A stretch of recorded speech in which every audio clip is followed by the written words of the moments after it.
In the ancient world, war followed certain unspoken rules. Armies met on open fields. Cities raised walls, manned gates, and prepared for siege. When an enemy marched toward a legendary warrior society like Sparta, expectations were clear. Shields would lock, spears would lower, and blood would soak the ground. But on one unforgettable day, those expectations collapsed. When an enemy army finally reached the gates of Sparta, they found something impossible. The city was silent. No hoplites lined the walls. No banners snapped in the wind. No war cries echoed across the valley. The gates stood open, the streets empty, the warrior caste seemingly vanished. To an invading force conditioned by centuries of predictable warfare, this was not merely strange, it was terrifying. What happened next would expose the true nature of Spartan power, and why fear, discipline, and psychology could defeat an army without a single battle.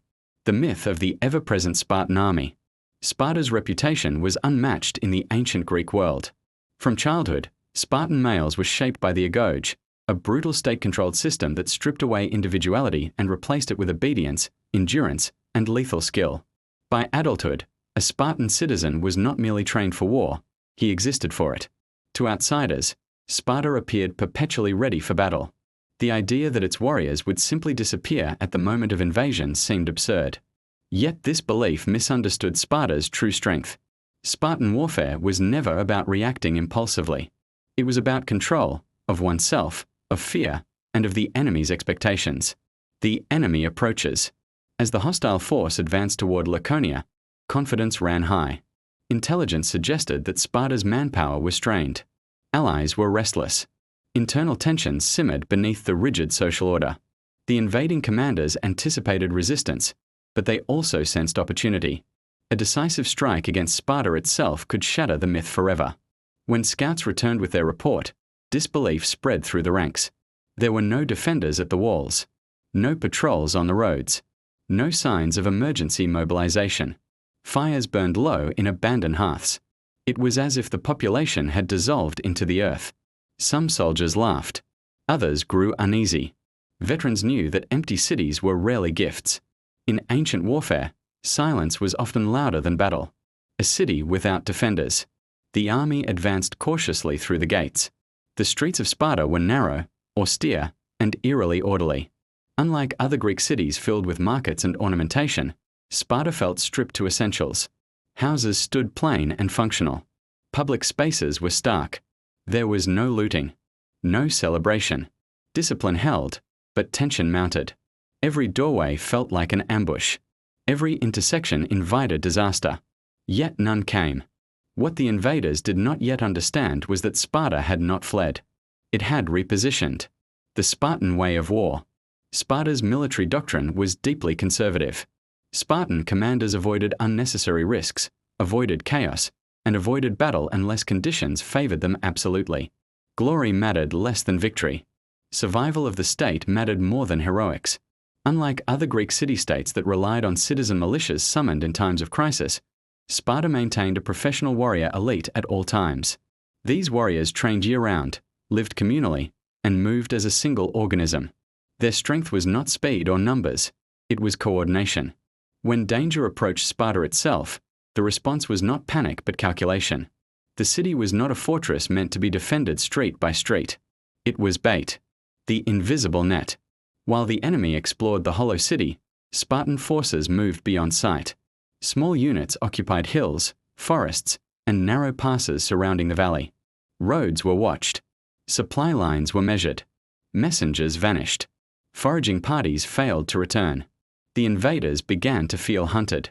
Without pitched battle, their cohesion frayed. Soldiers slept in armor. Officers argued. Food supplies dwindled faster than expected. Every shadow suggested movement. Every sound at night hinted at unseen eyes. This was no accident. Spartan doctrine emphasized psychological dominance. By refusing direct confrontation, they forced the enemy to confront uncertainty, the most corrosive force in war. Ancient warfare turned upside down. In most ancient conflicts, decisive moments came quickly. Armies clashed, one broke, and the outcome was clear. Sparta rejected this rhythm entirely. Delay became a weapon. Absence became pressure. Modern military theory recognizes this approach as area denial and psychological attrition. The Spartans had no such terminology, but they practiced it instinctively. They understood that an army deep in hostile territory, deprived of certainty, would consume itself. Morale eroded faster than bodies. The first strike without a battle.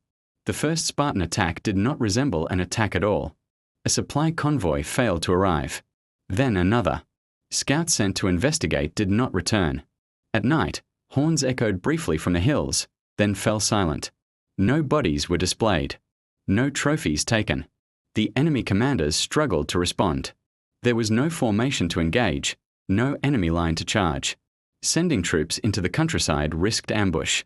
Staying inside the city meant starvation. The empty streets of Sparta had become a cage. Fear takes command. As days passed, discipline broke. Soldiers deserted.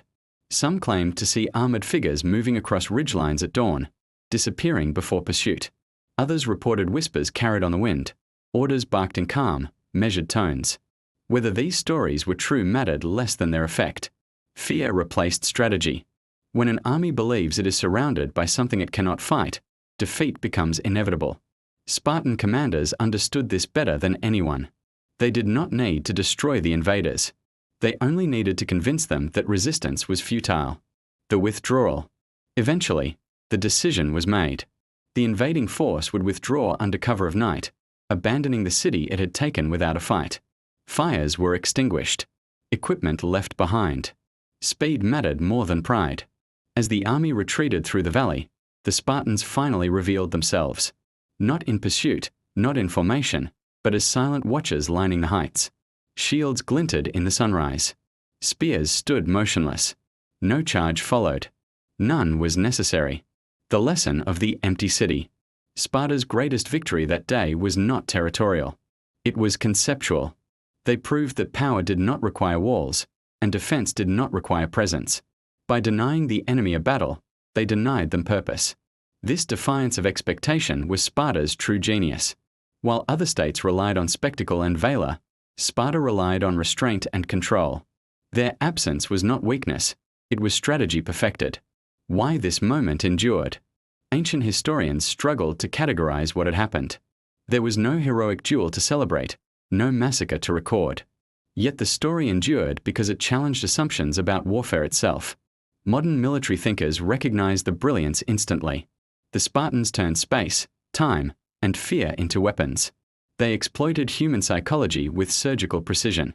Steel never clashed. Blood barely spilled. Yet the outcome was decisive. A city that did not need walls. Sparta was famously unwalled for much of its history.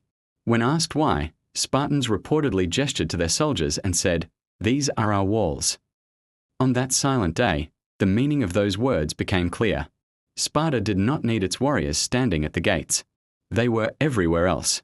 And for the army that walked into an empty city expecting victory, that realization came far too late.